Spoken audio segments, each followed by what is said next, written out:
We welcome those who are regularly here and those who visit us from time to time. Warm welcome to all of you. You see, there is a privilege of sometimes reading our periodicals and our church periodicals. One of them is Reformation Herald. And I read it before they are published and come across very interesting articles. Interestingly, the most recent issue, Brother Marian has an article that will appear as well. Very nice. But one of these articles, I will not mention the name, really inspired me to speak today.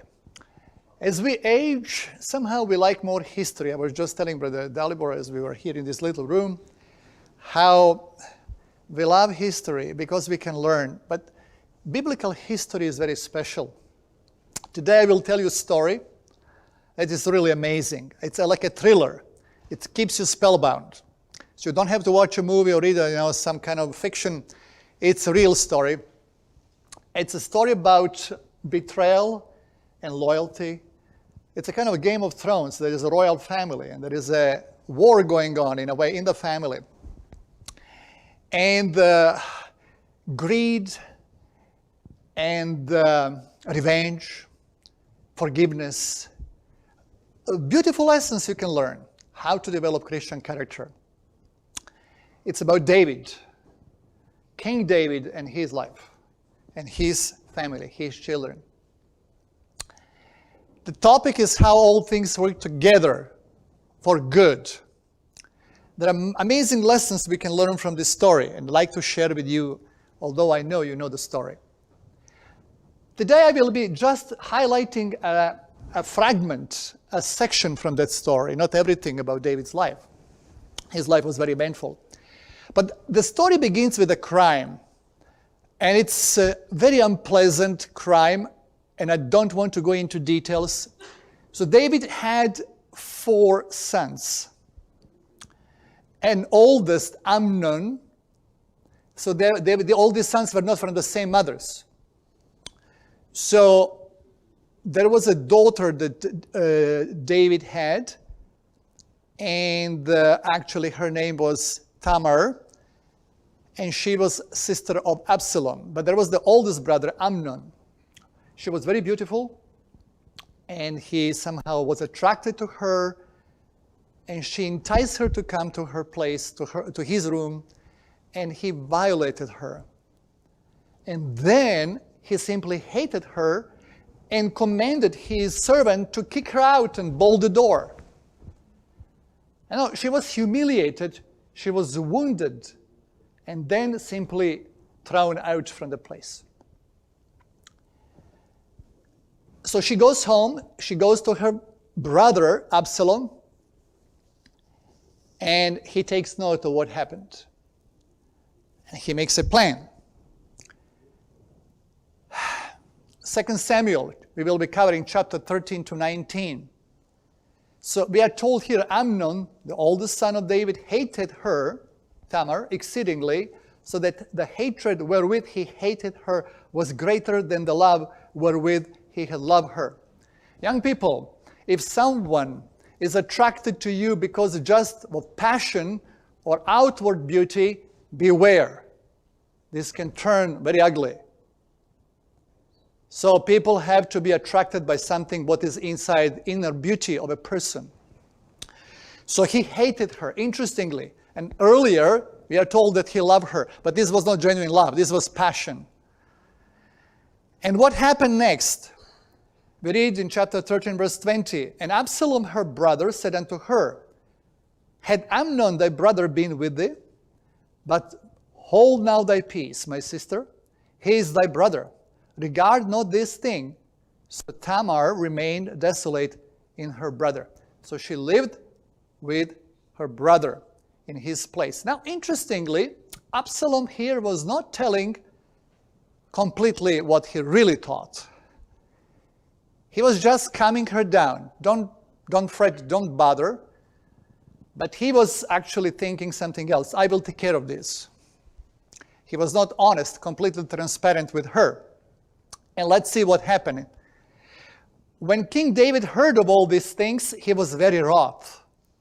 And Absalom spake unto his brother Amnon neither good nor bad, for Absalom hated Amnon because he had forced his sister Tamar.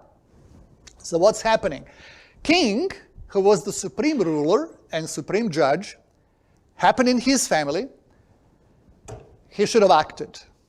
Why do you think David was paralyzed and didn't act properly immediately?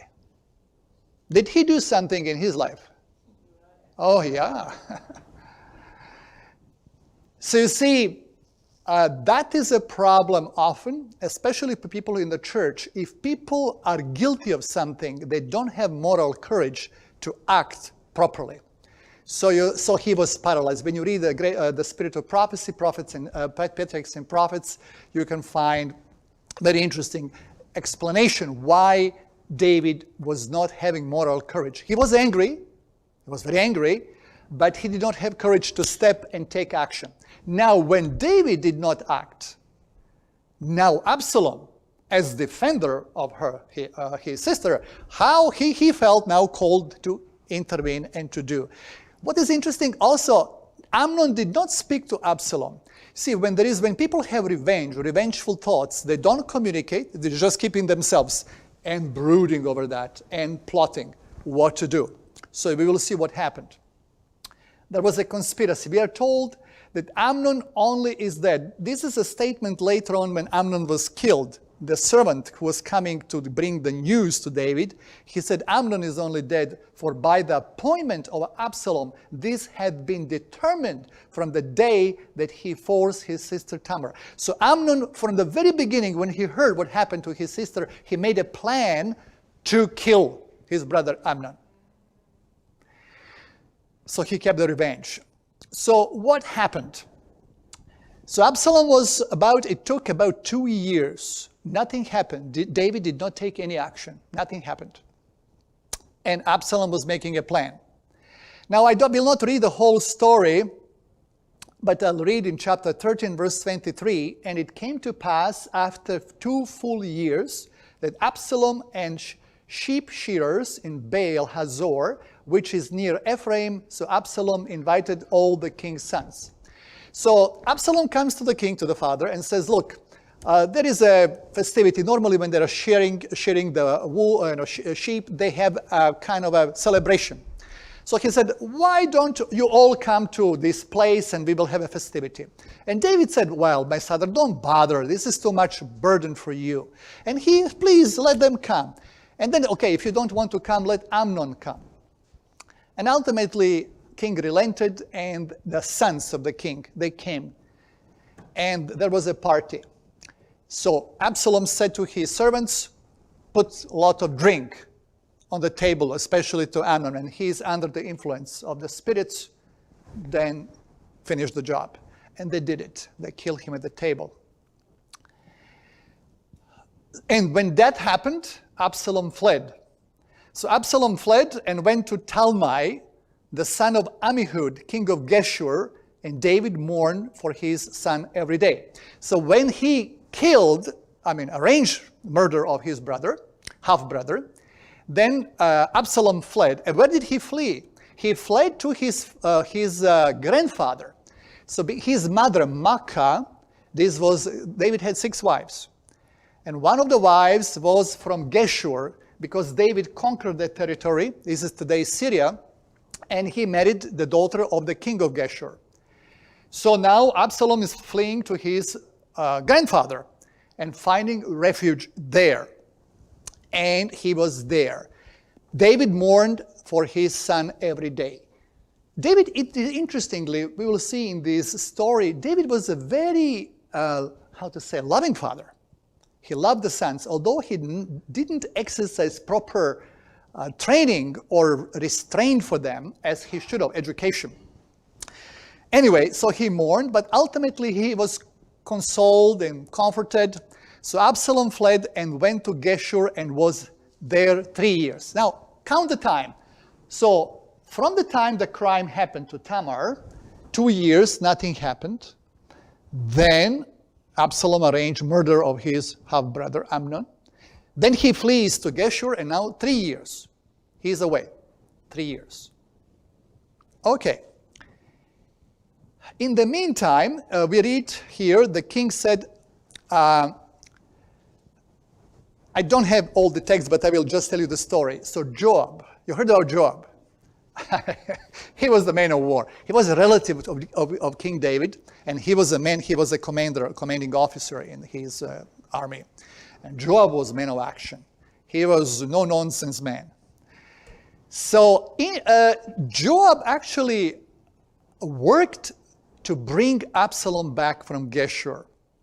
If you read the story, he found a woman, and who instructed that woman to come to King David and influence him to ask Absalom to come back.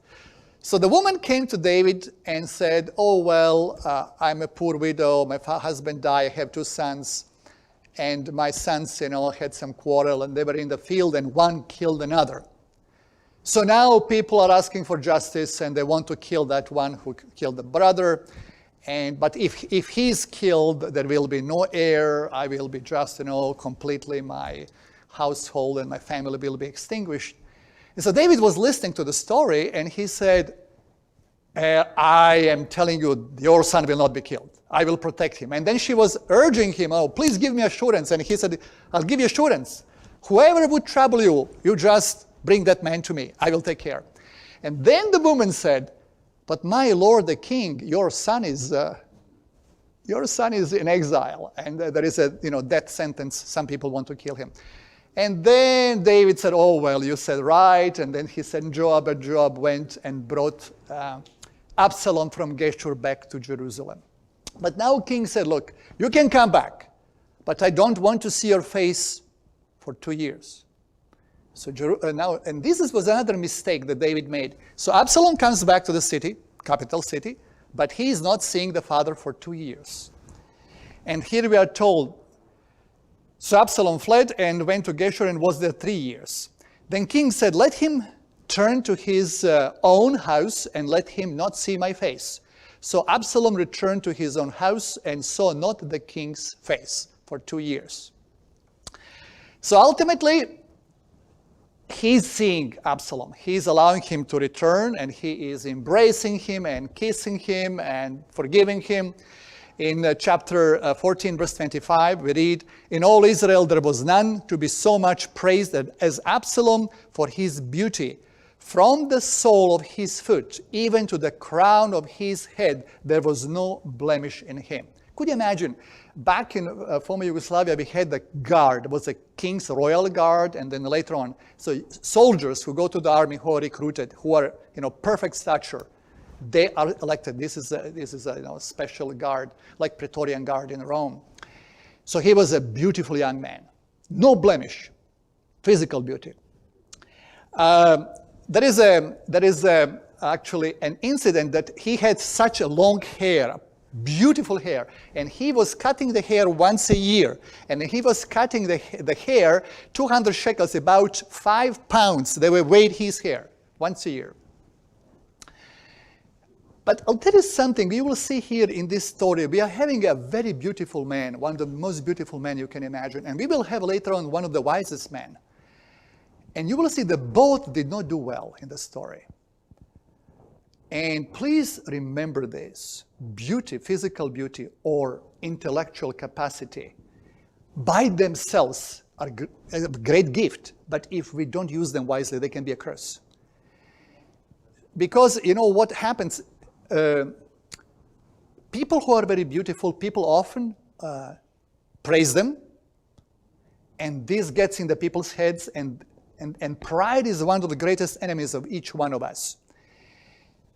So, but you see, in Isaiah 1:6, we have very interesting text. Now just look at, from the sole of his feet even to the crown of his head, there was no blemish physically in him. But look what the Bible tells us about man's beauty. What is our beauty? From the sole, Isaiah 1:6, from the sole of the foot even unto the head, there is no soundness in it, but wounds and bruises and putrefying sores. They have not been closed, neither bound up, neither mollified with ointment. This is the true nature of human beings, fallen human beings, each one of us. Without divine grace, we are nothing. We are bankrupt. So when you see a beautiful man or woman, when you see a wise man, don't be impressed, that carried away, and that you put your trust in these people unless they love the Lord. So this was the problem with Absalom. So Absalom dwelt 2 full years in Jerusalem and saw not the king's face, and ultimately he saw him. In Patriarchs and Prophets, page 729, we have a very interesting statement. It was not wise for the king to leave a man of Absalom's character. And look what is his character. Ambitious, impulsive, and passionate. To brood for 2 years over supposed grievances. And David's action in permitting him to return to Jerusalem and yet refusing to admit him to his presence enlisted in his behalf the sympathies of the people.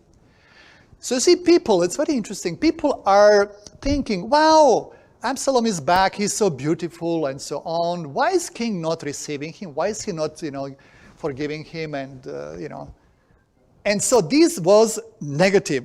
This was actually giving opportunity to Absalom to create resentment in the population, especially knowing his character. So what did he do? Ultimately, when the king saw him, and so he had, using a chariot, royal chariot, and 50 young men running in front of him. This is normally a privilege of the royalty. But he was ambitious. He wanted to show the people, I am king's son, I am the prince. And he had a privilege of having these runners. So we read, Absalom prepared him chariots and horses and 50 men to run before him. Look what the Bible says in Psalm 27, how his father was different, David. Difference between David and his son Solomon. Some trust in chariots and some in horses, but we will remember the name of the Lord our God.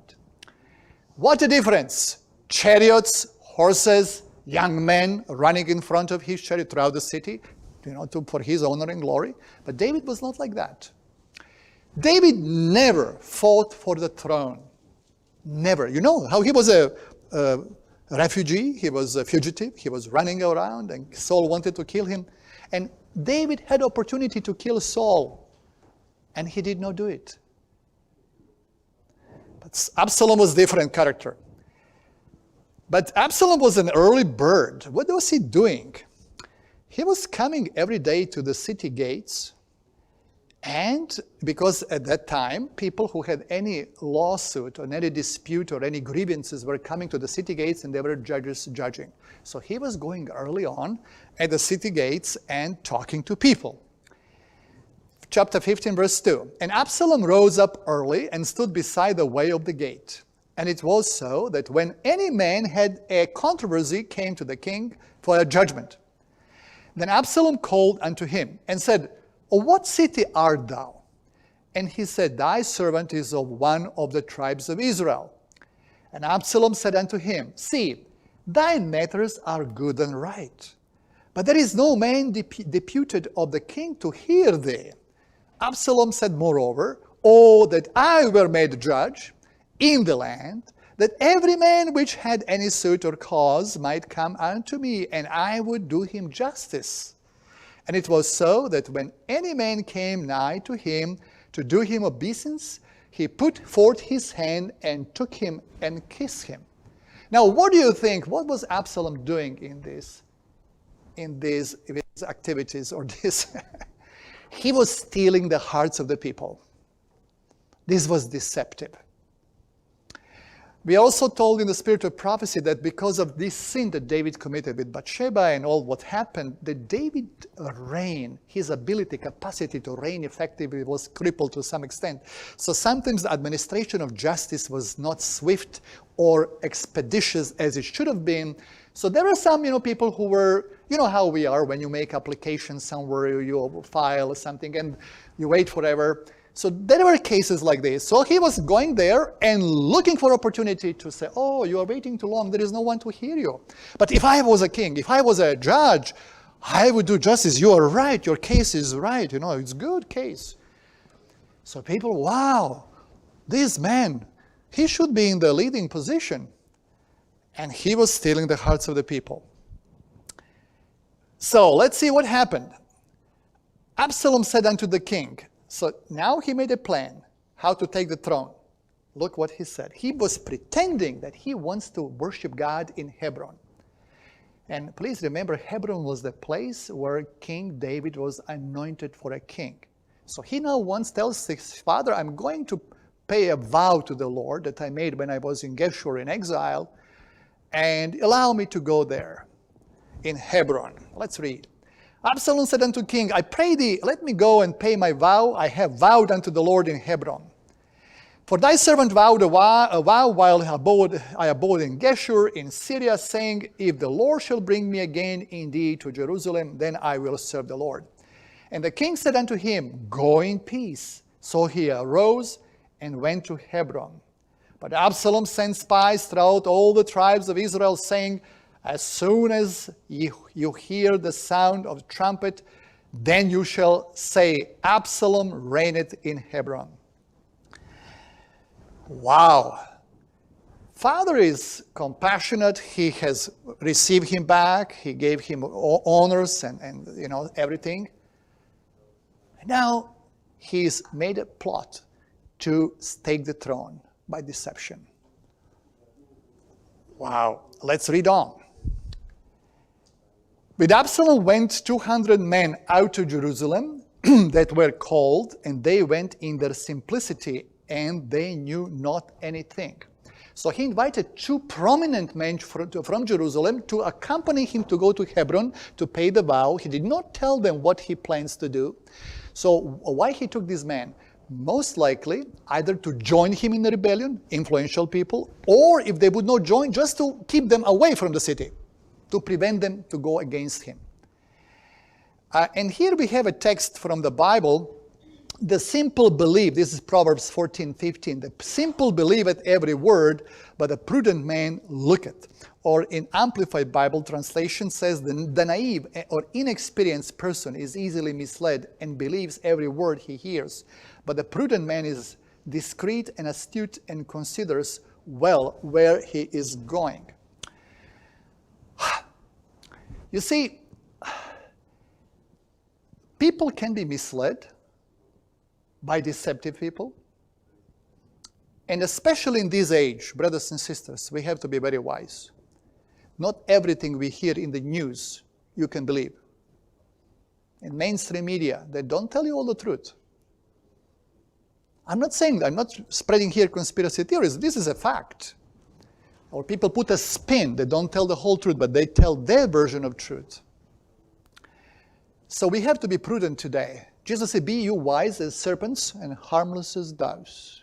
We need wisdom today because Jesus told us that everyone will be deceived at the end, except Satan will try to deceive even the elect. So these men were misled. And what happened? We have in 2 Samuel chapter 15, verse 13 says, an informer came to David and saying, the heart of the men of Israel has come to be behind Absalom. So Absalom succeeded. He was plotting, he was working for these years. And when he came to Hebron, they trumpeted, Absalom is the king, and people were coming to him. So conspiracy was very strong. What happened next? David, when he learned that, he is fleeing Jerusalem. And so some influential men join him, Absalom, and then also Ahithophel, the main counselor to David, he joined conspiracy. When David heard that, he said, let's flee. Now, this was very considerate of David, because if David stayed in the city of Jerusalem, there would have been bloodbath. There would be a carnage, fight. So he left Jerusalem and he went, down outside of the city, and he was climbing the Mount of Olives. We will see later on. But now, what I would like to tell you, in this situation, when there was a crisis and civil war, this was a civil war in Israel, it's interesting that different people are now coming to the surface. In the time of peace, prosperity, and when there is everything relatively peaceful, you do not see the character of everyone, how people, what they truly are. But when there is a crisis, revolution, war, then people come out. Even now, when there is a war in Ukraine, you can see how people come out. great powers where they stand, And they are saying things that they would not have said before, but they are now coming out with this. So let's see some interesting characters in this crisis, some of the turncoats. Let me read about one man by the name Ziba. And when David was a little past the top of the hill, so he was climbing the Mount Olives, behold, Ziba, the servant of Mephibosheth, met him with a couple of asses or donkeys saddled, and upon them 200 loaves of bread, and 100 bunches of raisins, and 100 summer fruits, and a bottle of wine. And the king said unto Ziba, What meanest thou by these? And Ziba said, The asses be for the king's household to ride on, and the bread and summer fruit for the young men to eat, and the wine, that such be faint in the wilderness may drink. So who was Ziba? You remember King Saul. King Saul was killed. His son Jonathan was killed. Ziba was the servant of Jonathan. Now when Jonathan died, he had a son, Mephibosheth. And Mephibosheth has a physical disability. And David was very kind to Mephibosheth, and he allowed him to eat from king's table. But it was very kind to him. So Ziba was now serving Mephibosheth. But Ziba was deceptive. He did not tell Mephibosheth where he's going. He just took the supplies and he went to David and telling now, I'm bringing this. And David is asking, what is your master? And now you will see what he will say. And the king said, and where is thy master's son? And Mephibosheth. And Ziba said unto the king, Behold, he abideth at Jerusalem. For he said, Today shall the house of Israel restore me the kingdom of my father. So what he's saying, that Mephibosheth said, my father Jonathan, the son of Saul, should have inherited the kingdom, but now it will come back to me, so I'm not joining David. I'm not helping David. See how he lied to gain favor with King David. Then said the king to Ziba, Behold, thine art all that pertaineth unto Mephibosheth. And Ziba said, I humbly beseech thee that I may find grace in thy sight, my lord the king. So now David is saying, okay, if he's betraying, your master is betraying me, you can inherit, you can take all his lands. You see how deceptive this man was? But let's move on. So there is another man by the name Shimei. And he was a real enemy. He was from the Benjamite tribe, and you probably know what he did. And when King David, this is chapter 16, verses 5 and 6, and when King David came to Bahurim, behold, thence came out a man of the family of the house of Saul, whose name was Shimei, the son of Gera. He came forth and cursed still as he came. And he cast stones at David, and at all the servants of King David, and all the people, and all the mighty men were on his right hand and on his left. So Shimei was from Saul's family, and he was very loyal during good days when David was in power. But now when David was in disgrace and in trouble, now he showed openly what he really thought about David. Now he is cursing him and picking up the stones and throwing. Now I don't want to read the whole thing. One of the soldiers, commanders accompanying David on this journey when they were fleeing, he said, My Lord, let me take the sword and kill this dog. And David said, No, don't do it. In this trial and crisis of David, you can see true characters that shine. In the company that was with David as he was fleeing, believe or not, were many foreigners. Ittai the Gittite. David told him when he was leaving Jerusalem, he said, Why don't you stay in the city? You are not part of our nation and you are not implicated with me. He said, My Lord, I would never abandon you. I go with you, life or death. Loyal subject of the kingdom, a servant in the kingdom. And there were other people from other, non-Jewish who were loyal to David and stood by his side in this most difficult time. And people who were closest to him, his son and family, turned against him. Amazing. So here we have this Shimei. And thus said Shimei when he cursed, come out, thou bloody man, and thou man of Belial. And as David and his men went by the way, Shimei went along on the hillside over against him and cursed as he went and threw stones at him and cast dust. Spirit of prophecy said that David was very fair to Saul and his family. David did not take revenge or kill, so Shimei did not have any grounds to curse David. This was completely false accusation. But David, what is important for David? David understood that the Lord permitted this to happen to him. And he understood in this difficult moment, I should not take revenge and kill him. The Lord permitted him to speak now. Let him speak. God is in control. Here we have in the Spirit of Prophecy, page, Patriarchs and Prophets, page 736. In David's prosperity, Shimei had not shown by word or act that he was not a loyal subject. But in the affliction of the king, this Benjamite revealed his true character. He had honored David upon his throne, but he cursed him in his humiliation. Base and selfish, he looked upon others as of the same character as himself. And inspired by Satan, he wreaked his hatred upon him whom God has chastened.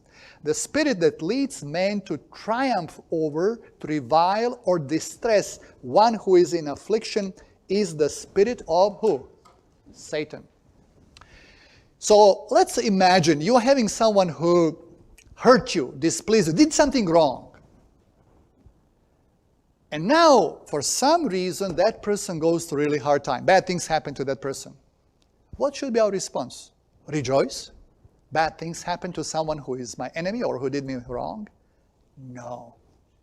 No, this is the spirit of Satan. Don't do that. We can learn from David. He had his strengths and weaknesses, but this was his strength. He could forgive. He could treat nicely someone who hurt him or who is abusing him. And this was a virtue that he had. Now let me go to the next point, and this is Ahithophel. So Absalom went to Hebron, took these 200 men, and also Ahithophel, the chief counselor of David. Now what is important to know, Ahithophel was the grandfather of Bathsheba. So he had some axe to grind, you know how people say, some grudges. And now he went to Absalom's side against David. And you will see who was Ahithophel. He was an amazing man. We read in chapter 15 and 16. Absalom sent for Ahithophel the Gilonite, David's counselor from his city, even from Gilo, while he offered sacrifices, and the conspiracy was strong, for the people increased continually with Absalom. And the counsel of Ahithophel, which he counseled in those days, was as if a man had inquired at the oracle of God. So was all the counsel of Ahithophel, both with David and with Absalom. Could you imagine to have a counselor? Oracle means a place where you would, in Old Testament times, people would go and inquire with God, and God would directly, through Urim and Thummim or through a prophet, answer. So you ask Ahithophel a counsel, he would give you counsel like you ask God directly. So such a man went to Absalom's side. Now this really sends, terrible fear in David's heart. If Ahithophel is with Absalom, what are my chances? So let's see what happened next. Spirit of prophecy, again, Patriarchs and Prophets 7:35. Again, David was forced to recognize in his calamities the results of his own sin. The defection of Ahithophel, the ablest and most wily of political leaders, was prompted by revenge for the family disgrace involved in the wrong to Bathsheba, who was his granddaughter. Ahithophel had been held in high esteem for his wisdom, but he was destitute of the enlightenment which comes from God. The fear of the Lord is the beginning of wisdom, and this Ahithophel did not possess, or he could hardly have based the success of treason upon the crime of incest. Although some might have IQ 200 and pass all the text academic with flying colors, if that person is not influenced by the Holy Spirit, don't trust such a man fully. So you see, Ahithophel was on wrong side. And let's see. By the way, I will not tell you everything what he counseled Absalom. When Absalom ultimately came to Jerusalem, to Hebron, another part, the priests from Jerusalem, Zadok and Abiathar, they wanted to go with David when he was fleeing from the city. And David said, no, you priest, you stay in the temple, you stay in Jerusalem, and they were carrying the ark of the Lord. But David was wise. He didn't believe like, people before, we carry the ark of the Lord and then we are protected. No, he said, if the Lord is with me, he will protect me. You stay in the city and you will help me from inside the city. And this is what they did. So this is what happens here. And Ahithophel was counseling Absalom to do something because there were 10 concubines that stayed in the city of Jerusalem. So he counseled to turn people against David, that Absalom would be intimate with his concubines. It was a horrible advice. And Ahithophel, we will see, you see how people make mistakes. They make steps that they destroy the bridges. You cannot go back. When Ahithophel's counsel failed ultimately, he didn't have a choice. He simply destroyed the bridges. He couldn't go back. Now, moreover, Ahithophel said unto Absalom, let me now choose out 12,000 men, and I will arise and pursue after David this night. And I will come upon him while he is weary and weak-handed, and will make him afraid. And all the people that are with him shall flee, and I will smite the king only. And I will bring back all the people unto thee. The man whom thou seekest is as if all returned. So all the people shall be in peace. And the saying pleased Absalom well, and all the elders of Israel. Now I'll tell you, this advice that Ahithophel gave to Absalom was a good advice from the military point of view. David was in fear, they were tired, they were exhausted, it was night. And he said, now, when they are weak, strike now.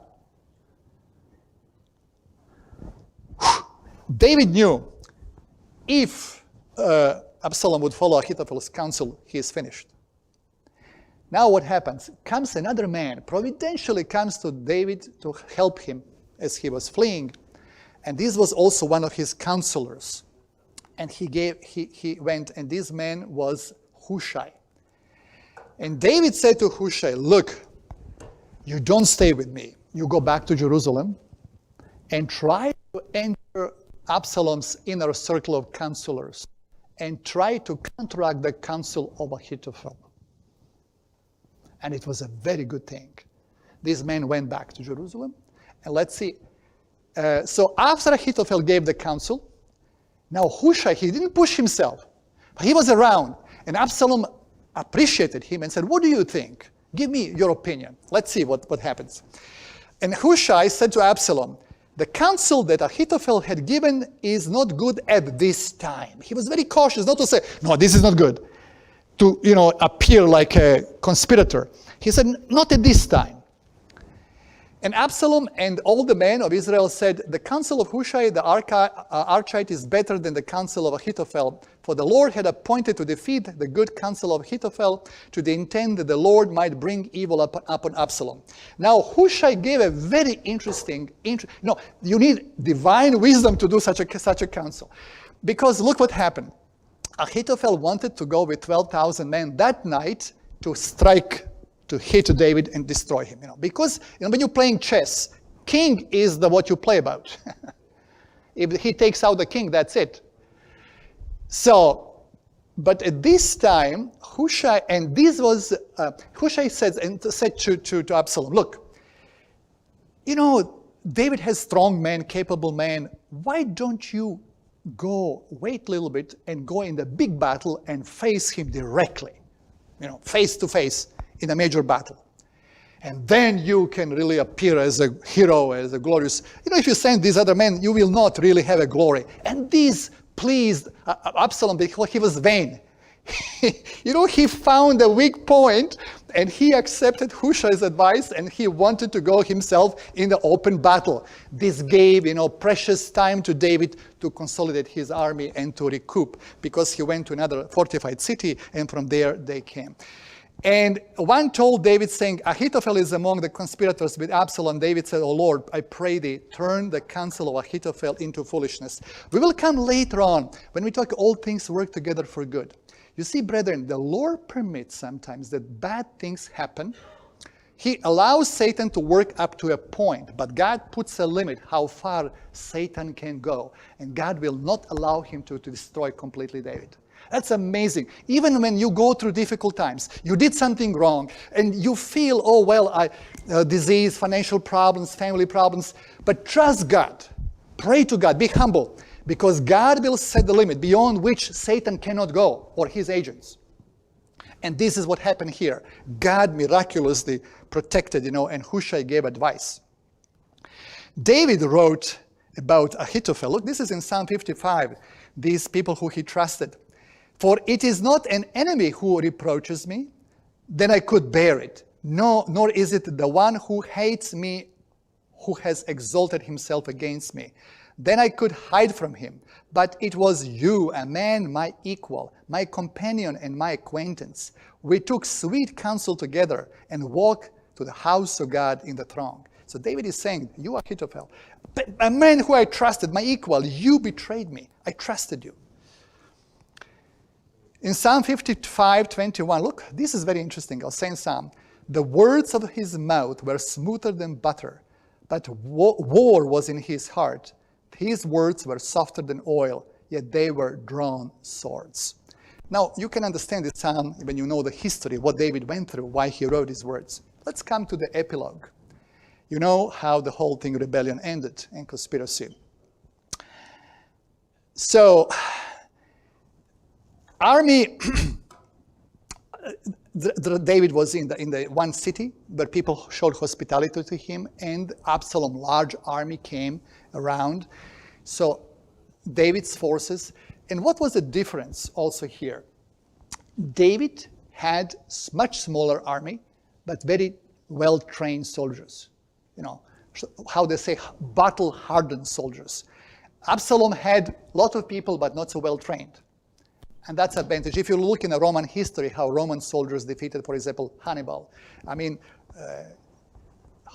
battle-hardened soldiers are always, even smaller number, are always stronger than a large army which without good command. So Absalom did not have good command in his army. So when they pitched the battle in the open field, it was actually at the marshes of Jordan River. And strategically, Absalom did not have advantage because he would have an advantage in an open field when you have large army. But when you have woods and marshes, you cannot move the army quickly. So this is how Alexander the Great conquered Persian army. Million people with, less than 100,000 he defeated because he can move quickly, in phalanx from the side. So this is militarily, it was even the battlefield was good for David. So his soldiers defeated Absalom. So, but before they went to the battle, that's amazing. David says to the commanding officers, to Joab, to Ittai, and to other Jonadab, he said, deal gently with my son Absalom. And everyone heard that. Everyone heard that. It says here, deal gently for my sake with the young man, even with Absalom. And all the people heard when the king gave all the captains charge concerning Absalom. But Absalom, what happened?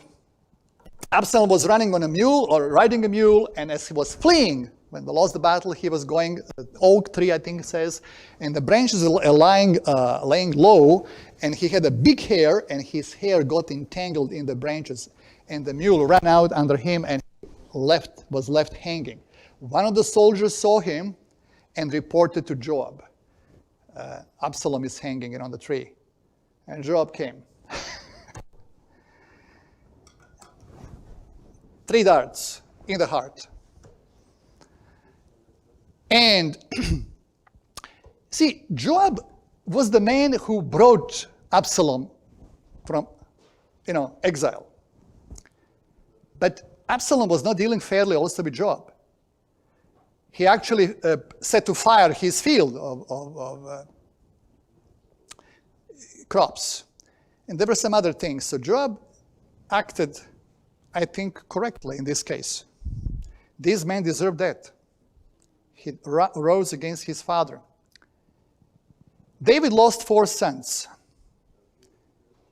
You know, when he sinned with Bathsheba, and Prophet Nathan came to him and told him the allegory about the poor man and the rich man, and how the rich man took, that one sheep, only one. David said, these men should die, and he should pay return 4-fold. Nathan said, you are the man. Now God will spare your life. You will not be dead. You will not be killed. But you will pay 4-fold. Now 4 sons. First was the baby that was born through this adulterous act. After 7 days with Bathsheba, the child died. Second was Amnon, the oldest son, died, we just mentioned. Third was Absalom. He also died. And the fourth one was younger brother of Absalom, Adonijah. This was after David died. There was Solomon. And Adonijah was a pretender to the throne. So Bathsheba spoke to Solomon and gave him instructions. Hey, he's a danger. So Solomon arranged, and this was killed, the fourth one. You see, young people, think about life, that you in life don't have many major issues. We do not believe in karma, but sometimes things happen. Even when we repent and come back to the Lord, there may be consequences. God is merciful. He can save us ultimately, but there are consequences in this life that we cannot, like Sister White says, even for health laws, God will not interpose in miraculously, and we can suffer consequences if we violate the laws of health. And so when they returned, victorious army, what happened with King David? He was grieving. The king was much moved and went up to the chamber over the gate and wept. And as he went, thus he said, "Oh, my son Absalom, my son Absalom, would God I had died for thee, O Absalom, my son, my son." I attended one funeral. Some of you probably also attended, when a young boy died in a car accident. And the pastor who was officiating was reading this text. My son Absalom. Young men, women, remember Absalom. He was like a young man, prodigal son. Give me my share. His father said, son, everything what I have is yours. Just show respect to the father. Don't worry. You will get it in due time. But you see, he was grieving. So he went in the chamber, he closed himself, he was wailing, and now people were really distressed. People were coming from that battle joyfully, singing. Now they came to the city, they were hiding because the king was, crying. They felt like they committed a crime. So Joab came to David and said, hey, stop crying. We put our lives in danger, for you and the kingdom, and now you are crying over this rebel. And then ultimately,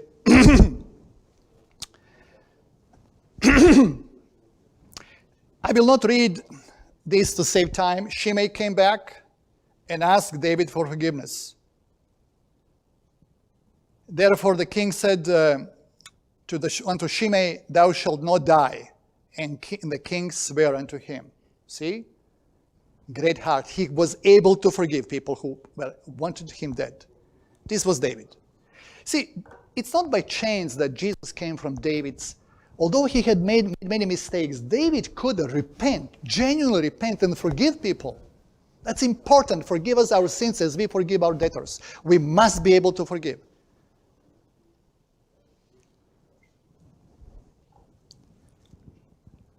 And then also Mephibosheth.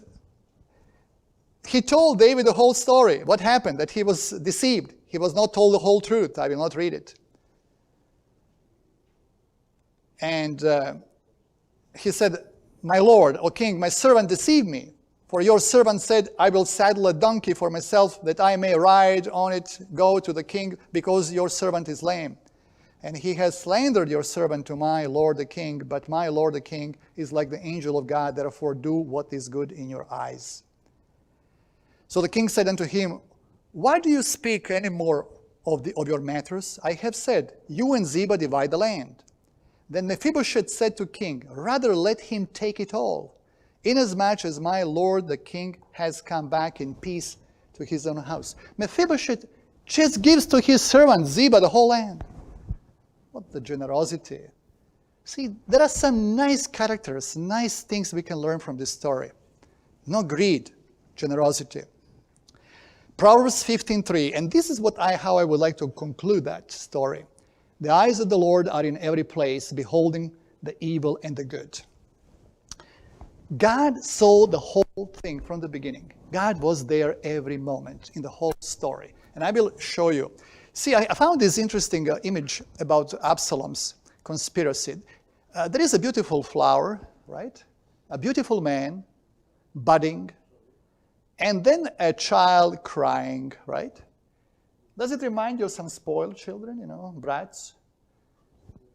He was not properly trained, educated to learn to respect authority and cause trouble later on. Self-centered man. So God saw Amnon forcing his sister Tamar, and God saw that Amnon never repented. God saw Absalom plotting for 2 years to kill his brother Amnon. What else did God see? God saw the loving heart of David that received his criminal son after 3 years. God saw the mischievous and treacherous plans that Absalom was devising. What else? God saw that the brilliant and cunning plan of destruction devised by Ahithophel, but God did not allow that to happen for David's protection. God saw the heart of Absalom, never repenting, and he allowed him to die. God sees everything. When something in your life doesn't go as you planned, don't despair. God may have a better plan for you. You never know. Something, why I pray, I wanted this, didn't materialize. God knows better. Trust him. I have a few images here, beautiful with this text. We know that all things work together for good for those who love God, to those who are called according to his purpose. Not all things are good. Losing a son or suffering in some ways is not a good thing, but ultimately it works for good. That is what the text says. Same thing. And then, this is a beautiful text. If you read 2 Samuel, after this whole story, ordeal ended, in 2 Samuel 22, we have a beautiful psalm, a song of David. The Lord is my rock and my fortress and my deliverer, my God, my rock, in whom I take refuge, my shield and the horn of my salvation, my stronghold and my refuge, my Savior. This is my God. In the Messages to Young People, page 79, one sentence. Christ's life was an example of persevering energy, which was not allowed to become weakened by reproach, ridicule, privation, or hardship. I especially speak to young people, those who are younger, before whom life is. Remember this. Christ is a perfect example. David is a good example, but not in everything. But Christ is a perfect example. There are hardships in life. But what did Jesus do? When you are weakened by reproach, ridicule, privation, hardships, you need energy. And this energy comes from God. I leave you with this image. As a young person, you can look at the sea of life in front of you. You don't know what is there. But God knows. God knows. Put him first. He will direct your steps, your path. And he will bring ultimately good, even when some things in life are not good. May we put our trust in God, in our rock and our refuge. Amen.